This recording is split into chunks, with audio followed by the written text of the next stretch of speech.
दोस्तों, मेरे चैनल में आपका स्वागत है। आज के इस वीडियो में मैं आप लोगों को बताने वाला हूं कि अगर आपका मामला यहां पर ज़मीन के दाखिल खारिज का है, आप यहां पर सीओ ऑफिस का चक्कर लगा रहे हैं, लेकिन यहां पर जो सीओ है वह जानबूझकर आपको दौड़ा रहा है। यहां पर आप चिंतित हैं क्योंकि आपकी ज़मीन का दाखिल खारिज नहीं हो रहा है। आपके ज़मीन का सारा पेपर ओके है, लेकिन यहाँ पर सीओ जानबूझकर दाखिल खारिज करने के नाम पर आपको अगर हरास कर रहा है, तो फिर आपको यहाँ पर क्या करना चाहिए। जब आप बोलते हैं कि आप कृपया मेरा दाखिल खारिज कर दीजिए, तो आपके साथ वह मिसबिहेव करता है, आपका अपमान करता है। कई लोगों का यह शिकायत था कि जब वे जाकर इसका विरोध करते हैं तो फिर उन्हें डांट दिया जाता है। तो अब सवाल उठता है कि आपको यहाँ पर क्या करना चाहिए। दोस्तों, सबसे पहली बात, अगर आपके ज़मीन का सारा पेपर ओके है तो फिर आपको परेशान नहीं किया जा सकता है। यहाँ पर हमारी गवर्नमेंट दाखिल खारिज के प्रोसेस को और आसान बना रही है, ताकि यहाँ पर जो बीच में ब्रोकर मीडिएटर होते हैं वे आपसे पैसा ऐंठ लेते हैं या फिर करप्शन होता है, उस पर लगाम लगाने के लिए कई सारे नियम हर स्टेट में आ रहे हैं। तो अब यहाँ पर सवाल उठता है कि आप यहाँ पर क्या करेंगे। सबसे पहले, अगर आपका पेपर ओके है तो आपको परेशान नहीं होना है। आप थोड़ा सा परेशान होंगे, लेकिन आपका फाइनली दाखिल खारिज जरूर होगा। अगर यहाँ पर सीओ आपके ज़मीन के दाखिल खारिज करने से मना कर दें, तो यहाँ पर उन्हें ग्राउंड बताना होगा कि आखिर क्या कारण है कि वे आपके एप्लीकेशन को रिजेक्ट कर रहे हैं। अगर यहाँ पर वे कोई जेन्युइन ग्राउंड नहीं बताएंगे, तो फिर यहाँ पर उनके ऊपर कार्रवाई होगी। हो सकता है कि उनका सैलरी ही रोक दिया जाए। जी हाँ, कई सारे मामले में ऐसा हुआ है कि अगर सीओ यहाँ पर अपनी मर्जी दिखाते हैं तो फिर उनका सैलरी तक रोक दिया जाता है।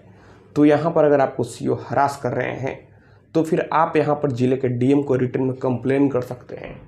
आप ज़मीन से संबंधित सारे डॉक्यूमेंट को लगा सकते हैं, आप बता सकते हैं कि सारा चीज़ ओके है, फिर भी यहाँ पर आपके एप्लीकेशन को रिजेक्ट किया जा रहा है। दोस्तों, कई सारे राज्य में, जैसे कि अपने बिहार राज्य में, अगर आप बिहार राज्य से बिलोंग करते हैं तो फिर यहाँ पर लोक शिकायत निवारण है, आप यहाँ पर भी कंप्लेन कर सकते हैं।